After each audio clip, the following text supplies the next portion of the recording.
खुलुमबाय आंनि नामा रन्जित कुमार ब्रह्म पाब्लिक रिलेसन पार्टीनिफ्राय जिहेतु आंखौ बिजाथि महरै जों दैथायहरदों दा आङो दिनै फुजा दिनै फार्स्ट टाइम नैबे बोसोराव गिबि फैनानै आं दिनै फाग्ला बाबा मन्दिराव फुजा होदों जथेस्थ' आं गोसोखौ सान्थुस्ट' मोनदों खारन फैबाय थानाय बिसयखौ दिनैनि थाखाय आङो दिनै बे मन्दिराव थानानै मोनसे स्पष्ट खोथा बुंनो सानदों दिनैनि खेत्रआव खुनु इउपिएलपिआ खुनु फेक्टर नङा बारे बारे आगोलाव बुंदों जे केन्डिडेट बिसोरना फिटेस गैया आरो क'क्राझारनि खेत्रआव पाब्लिकफ्रा लुबैदोंमोन जे मोजां केन्डिडेट खारन आं नैबेनि थाखाय दिनै दुखु गोनां बाथ्रा बेनि थाखाय आं दिनै मानो थाखाय राजनितिखौ फैनांगौ जादों नङाबा आंहाबो जथेस्थ' दिगिर दंमोन साख्रि बाख्रि लानानै जानो थाखाय गोसो दंमोन खिन्थु आं नैबे खेत्रआवसो बुंनो सानदों दिनै आसामनि चिफ मिनिस्टार हेमन्त बिश्व शर्मानि जोंनि आखान्थि मुथियाव थानानै जे बिथांमोना फिदिंजाबाय थायो बेनि थाखाय आं जोबोद लाजिनाय मोनदों खारन इउपिपिएलआनो जाया मानो बिपिएलआनो जाया मानो हाग्रामानो जाया मानो प्रमदआनो जाया मानो बिथांमोना आरो जिएसपि बिथांमोनखौ बुंनो थांबा दिनैनि दिनाव जोब्बाय बिजेपि टिम बायदिसो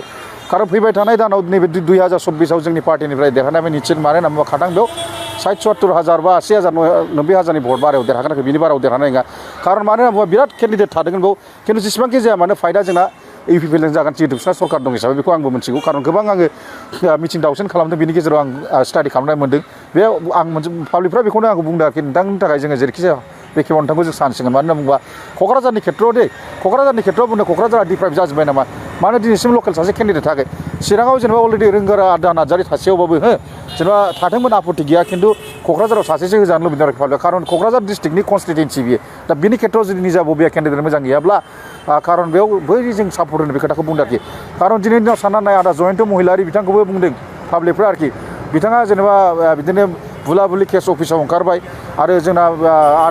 आदा खाम्बा मानगोनां बिथां डिपुटि चिफ जेनेरेल बारग' बिथाङाबो जेनेबा जिहेतु बियो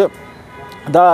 बिटिसि एमसि एमएलएआव बिथाङा गेलेनो थाङा बे एथ' थाखा फैसा थासेयावबो बे सामान्य एमसि एमएलएआव जुदि जेनदोंब्ला दा मा हिसाबै देरहाफिननो बे खोथाखौ बुंदों बे ओंखायनो आं दा बेखौनो बुंदों बिथांमोनाव गाज्रि मोननो थाखाय डेम'क्रेसि हिसाबै गेलेनो थाखाय मोन्थाय दं राइट्स दं गेलेथों खिन्थु आं दिनै बुङो दिनैनि दिनाव 100% निश्चित जोंनि पार्टिनिफ्राय देरहानाय खुनु खोथा गैया आरो बेयाव कंग्रेसबो गेलेगोन आरो बिभिन्न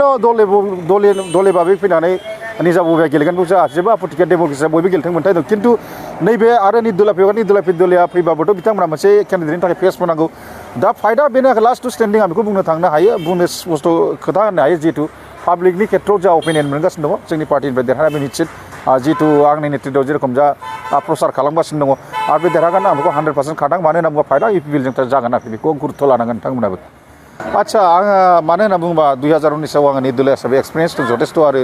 11,000 मोननायनि खोथा बे ओरैनो मोननाया खाना खुज्राया सासे सानै 10-15 जोनाव गासिबोथ' नङा दा बे खेत्रआ मोनसे गेलेनानै मोनसे मोजां एक्सपिरियेन्स दङ बेनि गेजेराव आङो खुनु रावजोंबो सिना जानाय हारसिं स्टेन्ड खालामनानै बेखिनि भटखौ लाबोदों खिन्थु नैबे मुहुर्त टाइमाव खिन्थु दिनैनि दिनाव आंनाव गिलुबालु मानसि दङ आरो बिभिन्न जनगोष्ठीफ्रा आं गासिबो गिदिर गिदिर संगठनजों रायज्लायजोब्बाय बे खेत्रआव बिथांमोनहा दङ एबार निस्सय नोंथांखौ जों सापर्ट होगोन खनसे चान्स होगोन आरो आं जुदि भबिष्यतआव 2024आव देरहानाय लोगो लोगो अनेक मानसिया बुंदों नोंथाङा मा मावनो हागोन खिन्थु आं दिनै इउपिपिएल बेफोरबायदि आं जल्पना बेफोरबायदि जेनेबा